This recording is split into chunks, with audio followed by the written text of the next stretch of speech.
안녕하세요. 레버리지 랜드에 오신 것을 환영합니다. 2023년 4월 15일 토요일 오늘의 증시 날씨. 뜨거운 햇살 뒤로 다시 뒤덮인 먹구름. 금융실적 호재에도 불구하고 하락한 시장. 하룻밤 지나고 나니 다시 떠오른 경기 침체 걱정. 미국 증시가 하루 만에 현타가 왔다.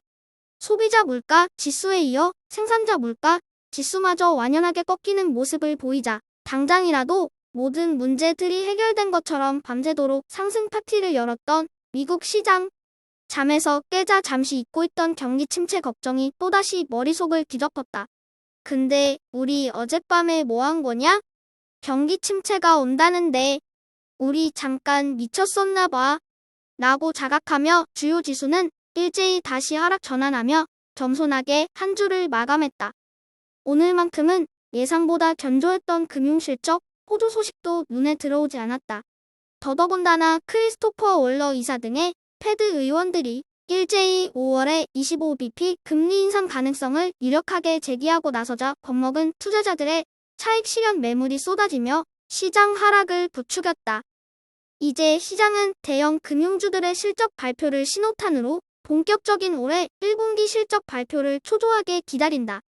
오늘의 주요 증시 전망 소식으로 먼저 패드 의원들의 일제히 추가 금리 인상 가능성을 제기하고 나섰다.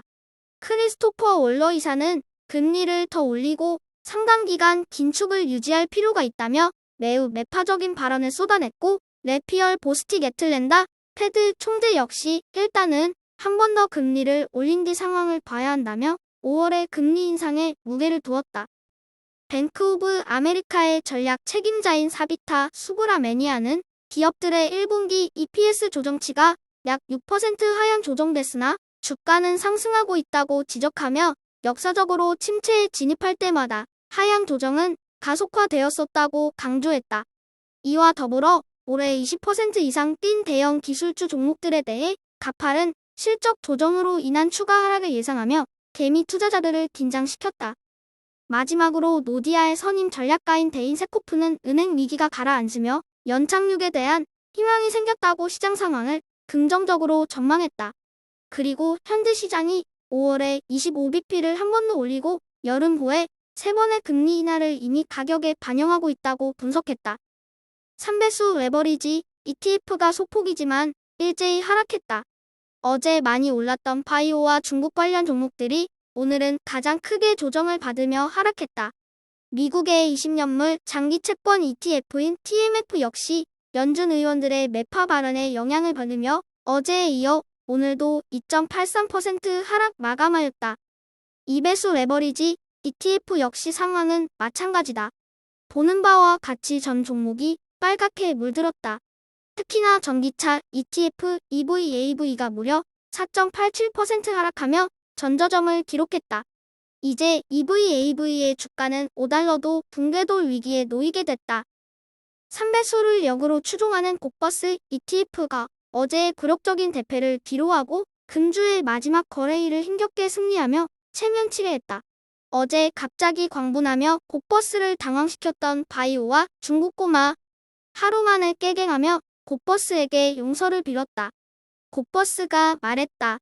어제 니들이 한 행동 뭐냐? 바이오가 대답한다. 죄송해요. 제가 잠깐 미쳤었나 봐요. 바이오 따라 개겼다가 덩달아 쥐어터진 중국 꼬마가 푸념하듯 혼자 말한다. 아씨 진짜 못해먹겠네. 난 반도체, 바이오도 아닌데 왜 이렇게 변동성이 심한 거냐? 잔뜩 눌려기 한번 제대로 못 펴고 있는 바이오와 중국 꼬마는 과연 언제쯤 날아오를 수 있을까? 골이 깊을수록 산도 높은 법이다. 다음은 불즈 ETN의 15개 개별 종목들의 오늘 성적표이다. 나스닥 시총 1위 기업인 애플과 마이크로소프트가 나란히 하락한 반면 알파벳, 아마존, 메타 등은 소폭이나마 상승 마감하였다. 특히 알파벳의 최근 주가 흐름이 매우 좋아 보인다. 인공지능 대장주로서의 가치를 다시 인정받고 있는 분위기이다. 그 밖에 엔비디아를 제외한 모든 반도체 종목들이 오늘은 일제히 소폭 하락 마감하였다. 오늘의 기술주 개별 종목 소식은 전기차 뉴스로 도배됐다. 먼저 테슬라는 다음 주 수요일에 실적 발표를 앞두고 있는 가운데 유럽 및 동남아 등지에서의 차값을 인하한다고 발표했다. 한편 파이프 샌들러는 최근 급락 중인 리비안에 대한 투자 의견을 매수해서 중립으로 하향 조정했다. 현재 전략을 고수하려면 상당한 자금이 소요되는데 상황이 만만치 않다는 이유에서이다. 한마디로 돈이 없으니 당분간 어렵겠다는 전망이다. 럭셔리 전기차를 지향하는 루시드에도 악재 소식이 들려왔다. 올해 생산 계획을 2만 대 이상으로 발표했던 루시드, 1분기 동안 고작 2,000여 대만을 생산했다는 매우 부진한 생산 수량을 발표했다.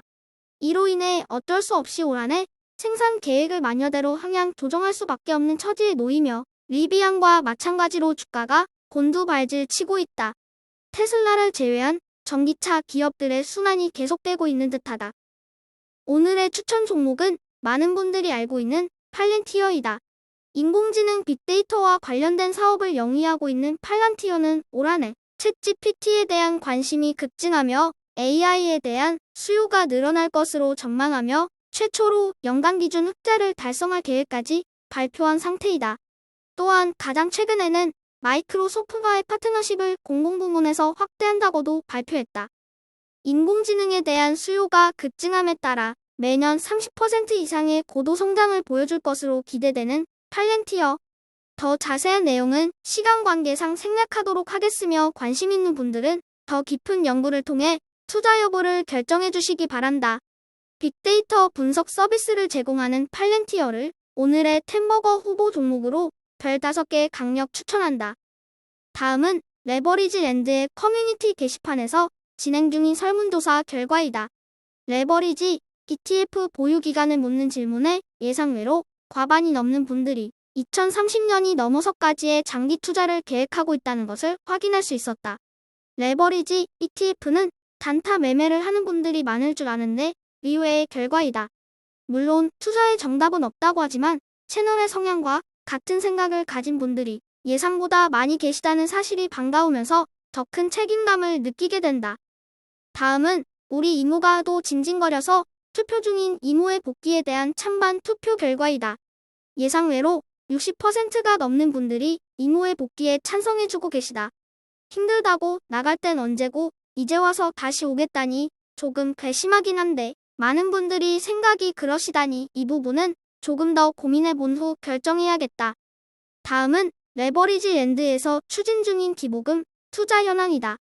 예고한 바와 같이 레버리지 랜드를 통해 발생하는 모든 유튜브 수익금은 올 3월부터 전액 기부 중이다.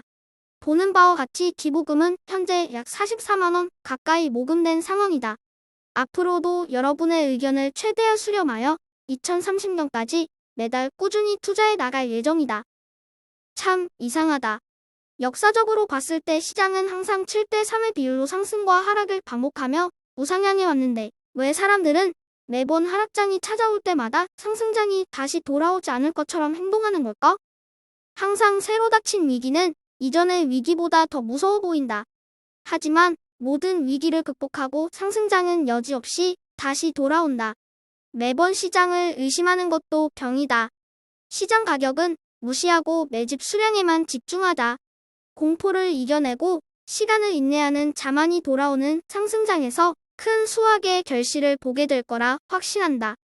오늘의 영상이 여러분의 투자 생활에 작은 보탬이나마 되었기를 바라며 레버리지 랜드는 주말인 내일에도 계속됩니다. 감사합니다. 행복한 주말 되세요.